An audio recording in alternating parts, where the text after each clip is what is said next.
To be or not to be? That was the question. And it was well and truly answered by the Prime Minister when she panicked over accusations of wokeness. I'm Grant Walker. He's Brent Edwards. And Brent, it may seem small, but the decision by Creative New Zealand to not fund Shakespeare due to, and I quote from the assessors, or one of them, that this genre was located within a canon of imperialism. They, after the fallout, have since come back saying Creative New Zealand does not hate Shakespeare. We support Shakespeare productions and we support Shakespeare being in schools. We simply can't meet the demand of our funding and hard decisions need to be made. Why didn't they just say that in the first place?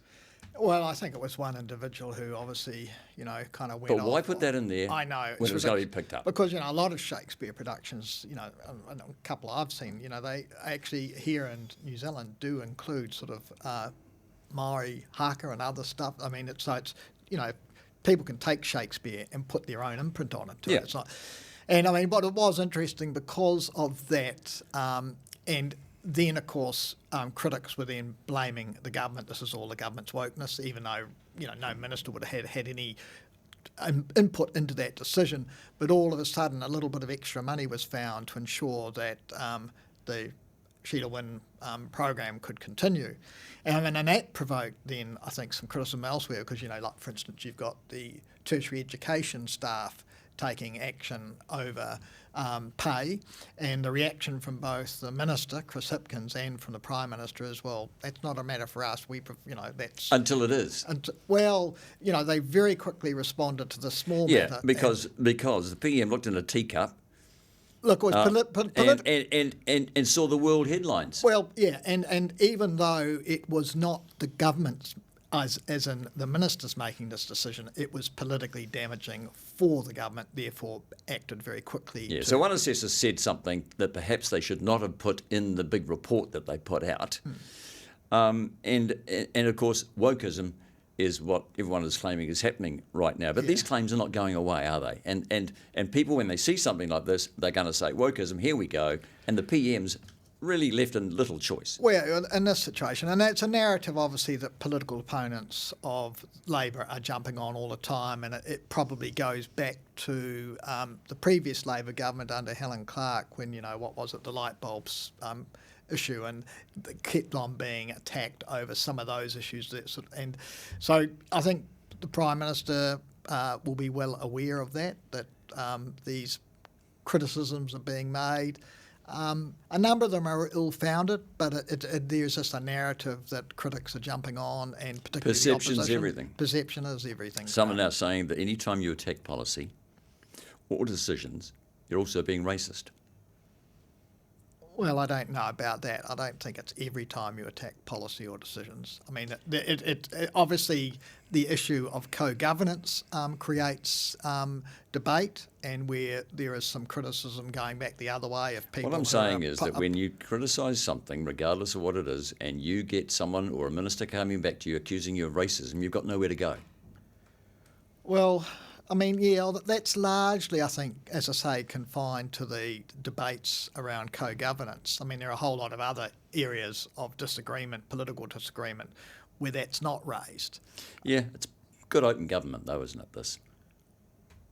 What? They won't discuss things. They just come back with one word answers racism, or they come back, Well, I don't know, but there is a political debate because they get accused of being woke. They accuse the other side of being racist. I mean, what it is, it's not closing. It's politics again, where we go to these simple slogans on all sides, and people miss a more deeper debate about what it all means. I'll tell you what it means. It means there's an election on the way, and it is. Let's go to inflation, another shocker. No one predicting. Despite dropping fuel prices, it would remain over 7%, but the killer is the domestic inflation.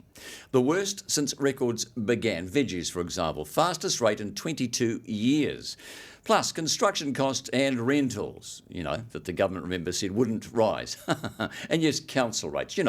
Your house got revalued by the council, they're charging you more, your house value plummets, but not your rates. And what do we get from the government? Same old blah blah Ukraine, blah blah COVID, blah blah supply chain. Oh, and let's not forget the new one Robertson has thrown in, blah blah, the weather. And like all the others, are going to Like all the others are going to revise my mortgage rates predictions, I am, Brent. Remember, and I got this, and believe me, I'm sure that you'll remember, I said there would be 7s in front of mortgages, and everyone went, no, not happening. I'm going to predict an 8. Oh, very good. One point I would make is that obviously Robertson did not accuse anyone of being racist when they were criticising the government over the high inflation rate, did he? I mean, so Really? small mercies. Really? you want to go there? How bad is this? Is this a look? Is it? Oh, I mean, look, it's obviously terrible for people because everyone who goes to the supermarket knows it's getting more costly to get the weekly grocery shop, and it's particularly tough on those lower income households that don't have a lot of discretionary spending. Well, and also too, people who took out mortgages a couple of years ago who can be facing up to $500 a week or more increase. Yeah, absolutely. Where's that money coming from? Well, that's right. I mean, it's going to be really tough on them, and politically, it's a killer for the government. I mean, you go into an election year. I mean, the government, Labor would have been hoping that you would have seen signs of inflation coming off by the end of the year, and that heading into next year, you could have seen it going down, and that the Reserve Bank would have stopped raising interest rates, and so it would at least be able to point to saying, yeah, well, we know that ain't going to happen. Things are getting better, but by next year, obviously, there's an expectation still the bank will raise rates. I mean, economists are picking the inflation rate has peaked and it is coming down, but it's just not coming down as early and perhaps as fast as might have been expected. Yeah, but that's fine to hear that. But now they're saying a 0.75% increase is probably likely. And by the time of the election, so you'll have people still struggling with high prices. You'll have people facing higher mortgage rates. And so, yeah, I mean, it's not good for Labor in terms of seeking re-election. It's not, is it? If you talk about it, timing is everything in politics. The timing of this is terrible for Labor. It's great for National and ACT. So, yeah. All right, well, speaking of elections, Gaurav Sharma resigning, of course, forcing a by-election on December the 10th, saying the government were going to invoke the WOCA. I was going to say woke there for a second. The WOCA jumping rules to get rid of him. The PM says nonsense. It's a waste of money, and he should reconsider. Well, does that sound like something they were planning? The WOCA jumping? Yes. Well, there's been no evidence provided that they would, and I'd have to say, had the government done it, he was saying that they were going to wait until 6 months from the general election because then you don't necessarily have to have a by-election, but you need to get the support of National for that, as I understand it, in the Parliament. And the other thing was it would look so terrible, running up to general election. I mean, it wouldn't have been a smart move because it would have been so cynical. So I'm not sure.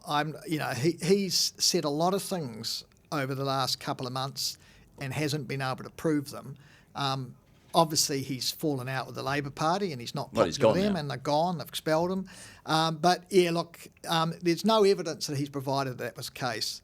All right, but if you look at it this way, the PM's saying nonsense, a waste of money. She didn't say that, though, did she, when Paul Eagle at one point looked like he was going to win the Wellington mayoral race? No, and I mean, and that, there was no talk about waste of money then, was there? Yeah, and the money thing when it comes to talking about democracy, frankly, is just shouldn't be raised. I mean, if he wants to resign, that's his business.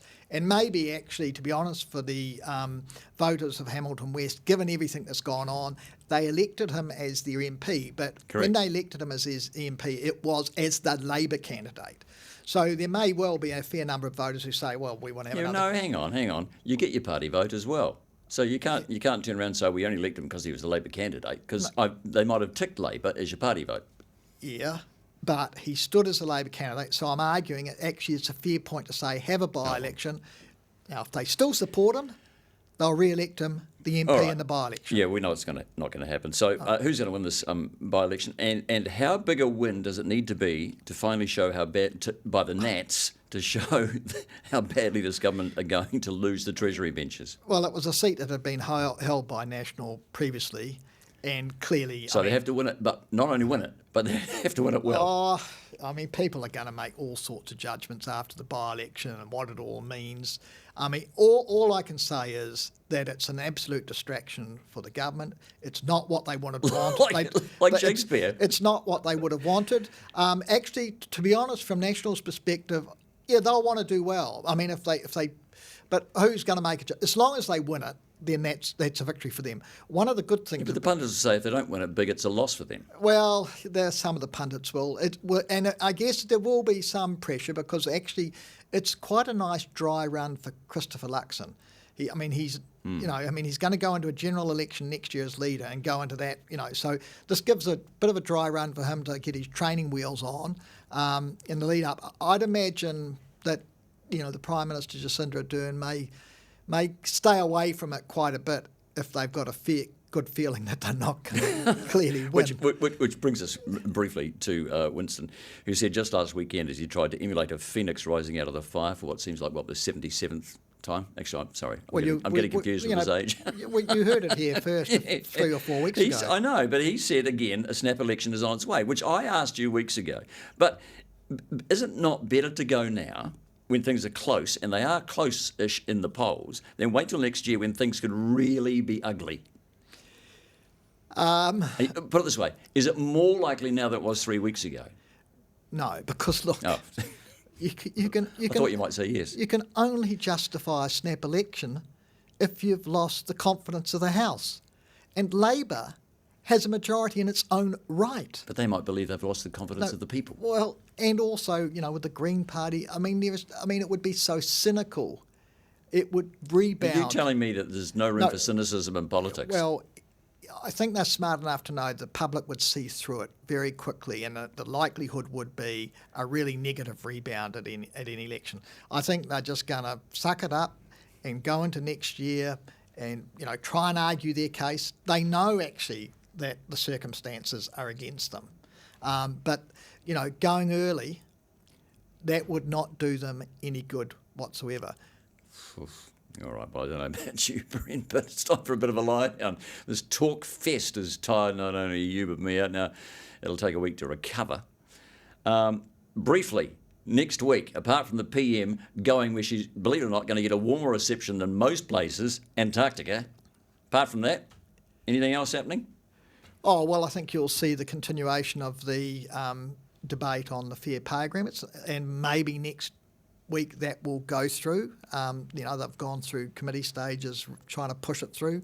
So, and certainly it's interesting, Labor's putting a lot of store on fair pay agreements legislation, and I think that will be one of their campaign issues actually next year, because National if that's the best they can campaign on, they're in real trouble. Well, it's not only what they'll be campaigning on, but I think that'll be one of those clear differences, because National says it will repeal it, and I think Labor's message to workers who want them to say, well, if you want fair pay agreements, you're going to have to return a Labor-led government at the next election.